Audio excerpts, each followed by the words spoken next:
आपसे भी पूछना चाहता हूं कि आप टीवी क्यों देखते हैं, आप अखबार क्यों पढ़ते हैं? मतलब क्या जानकर कल से क्या बेहतर हो गए?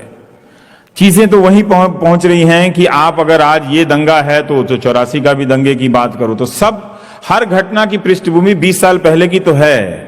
तो इसमें इस बंटवारे में इज इक्वल टू में इससे हमारी हमारे और आपके भीतर का नजरिया क्या नया हो रहा है? तो हमारी जो भीतर की बेचैनियां हैं वो इसे मार दी जा रही हैं और मर गई हैं। हम सब बेचैन लोग अब नहीं हैं।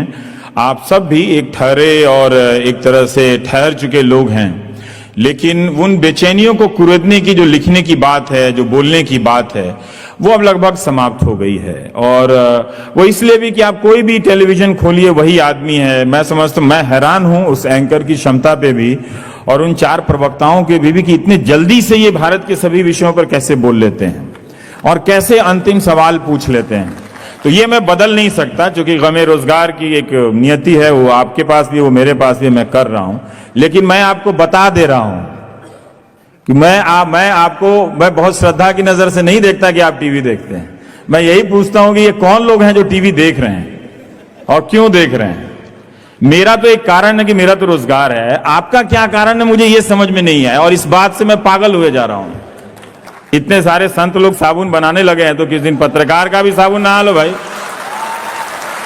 मेरे साबुन से नहाने में आपको क्या दिक्कत है? मैं च्यवनप्राश बनाऊंगा, मेरा च्यवनप्राश खाना आपको कोई प्रॉब्लम है क्या? इतने लोगों का च्यवनप्राश आपने खा लिया, मेरा भी खाइए। अगर मेरे लिखने से अगर कुछ नहीं हुआ तो मेरे च्यवनप्राश से आपकी सेहत, वो दुनिया जो हम बनाना चाहते थे वो जरूर कुछ बेहतर हुई होगी। सब कुछ हम सब चाहते हैं, आप अपने तरीके की दुनिया चाहते हैं, हम अपने तरीके की दुनिया चाहते हैं कि कुछ बेहतर हो जाए आने वाले कल से। लेकिन एक मोड़ पे पहुंच के देखते हैं कि अरे यार ये तो कुछ हुआ ही नहीं, बल्कि कुछ बदला नहीं। चीजें आ गई हैं, गैजेट्स आ गए हैं, साधन आ गए हैं, माध्यम आ गए हैं और वो जो सवाल, जो तल्ख सवाल है उनके पूछने की प्रक्रिया समाप्त हो गई है। मैं चाहता हूं कि अब पत्रकारों को ऑफिशियली रिकॉग्नाइज कर देना चाहिए कि ये इस पार्टी के पत्रकार हैं, ताकि वो दुविधा खत्म हो जाए। और वो ठीक है, मतलब कई लोग मुझसे कहते हैं, तो मैंने कहा आप चिंता मत करो, मैं इस समाज की हकीकत को ना जड़ से जानता हूं। जिस दिन दलाली करनी होगी बोल के कर लूंगा। मैं गंगा में डूबने नहीं जाऊंगा, मैं बोल के करूंगा कि मैं फॉर्च्यूनर लाया हूं इतना बड़ा, करता हूं उसकी दलाली। मैं किसी शर्म से नहीं, जब इतने सारे लोग जब शर्म से नहीं डूब के मरे तो शर्म के डूब के मरने की जिम्मेदारी या शर्म को, उसकी इज्जत बचाने की जिम्मेदारी मेरी थोड़ी है कि मैं शर्म की नाक बचाने के लिए खुद डूब के मर जाऊं। नहीं तो इस शर्म का लिहाज कोई कल को नहीं करेगा कोई। तो इसकी चिंता नहीं कीजिए। वो मैं तनाव दबाव से अब धीरे धीरे अपने आप को उबारने लगा हूं, पर है नहीं कुछ। आप देख लीजिए जो स्पीड न्यूज है वो क्या है, वो हर सेकेंड एक खबर की हत्या है। हर सेकेंड उस हत्या, एक खबर की हत्या का समाचार है, वो आप देख रहे, मैं नहीं देखता। मुझे तो मालूम नहीं अब टीवी में क्या होता है। आप जानते होंगे क्या होता है, मैंने सुना है लोग इस तरह की बातें करते, मैं तो देखता नहीं टीवी। मेरे दिन के किसी भी फालतू कार्यक्रम में अब टीवी देखने का अच्छा काम नहीं है मेरा। अब मैं उसके अलावा मैं कुछ और फालतू काम करता हूं। हर वक्त एक सवाल है, एक एंकर है जो कभी किसी पार्टी को लेकर बागी हो जाता है, कभी किसी आदमी को लेकर बागी हो जाता है, कभी किसी सवाल को लेकर बागी हो जाता है। और हम लगातार भूलते चले जा रहे हैं, खबरों से दूर हैं, उस हकीकत से दूर हैं।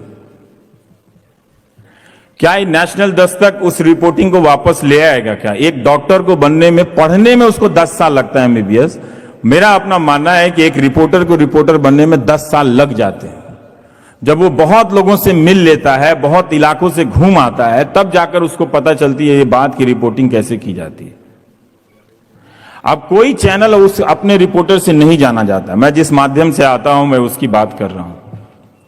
देखने के माध्यम में गया तो वहां सारे लोग बोल रहे हैं, तो मैं क्या देखूं? मैं तो देखने के माध्यम में हूं ना। तो देखने के माध्यम में अगर सारे लोग बोल रहे हैं तो फिर रेडियो चला लीजिए। फिर टीवी क्यों है? 20-25 प्रकार के लोग हैं, वही हर तरह की समझ। अभी आपने बोला कोई नहीं है ट्राइबल इश्यू पे बोलने वाला, कोई नहीं है इस दिल्ली में, और सारी तकनीक बंद, दुकान ही बंद है। तो कोई अगर छत्तीसगढ़ से चिल्लाता भी रहे कि मैं बोल सकता हूं इस इश्यू पे, तो भाई आपके पास तो वो भी नहीं है, आप रहिए वहीं पे। आपके जगह पे हम दिल्ली से किसी को ले आएंगे, वो बोलेगा ये हकीकत है। एक दर्शक के रूप में मैं हमेशा पूछता हूं कि मैं अभी सवाल को क्यों ढोता रहूंगा कि पत्रकारिता की जिम्मेदारी और उसके सवाल का जवाब पत्रकार दे। आप दीजिए, आप खरीदते हैं अखबार, आप दीजिए ना कि आप किस टाइप के दर्शक हैं, किस टाइप के पाठक हैं। अगर आपको ठीक लगता है तो इसका मतलब पत्रकारिता ठीक है, फिर उसमें प्रॉब्लम क्या है? हर समय तो हम नहीं देंगे ना। तो ये एक दर्शक को पूछना पड़ेगा कौन चाहता है, क्या आप चाहते हैं कि पत्रकारिता अच्छी हो? तो फिर आप इस बात के लिए आप मेरे लिए भी लड़ेंगे ना कि ऐसा थोड़ी होगा मुझे इस्तीफा दे के हीरो नहीं बनना है। कहां कहां तक देते रहेंगे इस्तीफा?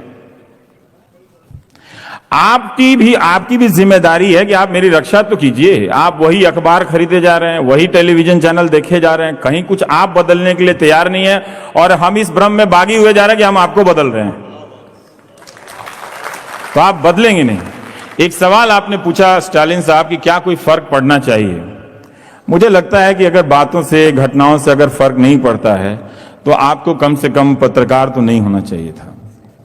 मैं दादरी गया था और सही है कि हर घटना पे उतना आप विचलित नहीं होते हैं, हर बात पे उस तरह से विचलित नहीं होते हैं। लेकिन जब मैं वहां से लौट के आ रहा था तो उस रास्ते से लौटते हुए बादलपुर चला गया मैं। वहां जो अंबेडकर की मूर्तियां बनी हुई हैं, लगी हुई हैं, तो किसी के घर से खड़ा होकर देखने लगा मैं। लेकिन फिर भी उस घटना की और उस दादरी गांव में जो मिल के जो बातों का असर हुआ, मैं गाड़ी में बैठते बैठते बहुत सीरियस बीमार पड़ गया। इतना बीमार पड़ा कि मैं ऑफिस नहीं गया। मुझे आमतौर पे मुझे पेट दर्द और उल्टी क्या चीज़ होती मुझे नहीं मालूम, इन सब का मुझे अनुभव नहीं है बिना च्यवनप्राश खाए।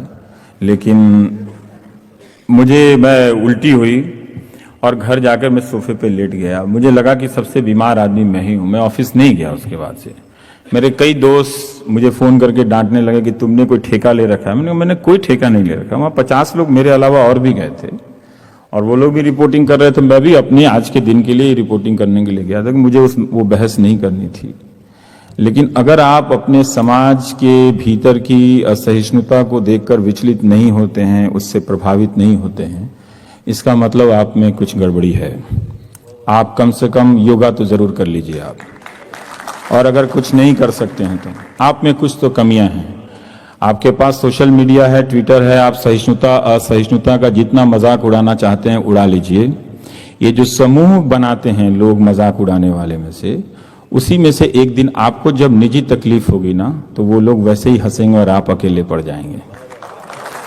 ऐसे मैंने देखा है। तो ये जो नजरिया बनता है उसमें शामिल मत होइए। आपके पास बहुत ताकत है सहिष्णुता असहिष्णुता को लेकर मजाक उड़ाने की, खूब उड़ाइए। आप पूछिए हमसे कि आप 84 में थे कि नहीं। अब मेरी क्या गलती थी कि हम तो स्कूल में थे, हमको तो छठे में छोड़ के जाके रिपोर्टिंग कर देना चाहिए था वहां से। हमें थोड़ी पता था कि बाद में जाके 2015 के साल में अगर 84 से ये समाज नहीं सीख रहा है, 2015 के साल में जाके दादरी कर देगा। तो मैं 84 में भी जाके रिपोर्टिंग कर देता, आपने भले लिखना नहीं सीखा था। तो इस तरह के हमले हो रहे हैं और मैं देखता हूं कि समाज के लोग कम से कम लिखने बोलने वालों के तरफ आते नहीं है, उसके बचाव में नहीं आते हैं। ये अच्छी बात है, वो आपकी जो जिम्मेदारी आप निभाइए, मैं कहता नहीं, मैं बस सिर्फ पूछ रहा हूं और बता रहा हूं। मुझे अकेले चलने में कोई फर्क नहीं पड़ता, मैं चल लेता हूं। इन गुमनामियों से कोई डर नहीं लगता है। जो शोहरत है उसे आनी जानी है, वो कोई मकान तो है नहीं कि हम बना लेंगे, और मकान भी बना लीजिएगा तो क्या पता कपार के ऊपर से फ्लाईओवर बन जाएगा, कोई दूसरी रफ्तार से गाड़ी जाएगा, तो कुछ भी अस्थायी तो नहीं है। लेकिन सर फर्क पड़ता है। कुछ चीजें हैं जहां मैं समझौता नहीं कर सकता। अगर मैं वहां समझौता कर लिया तो मुझे सचमुच फॉर्च्यूनर खरीदने के उपायों के बारे में जल्दी सोचना चाहिए।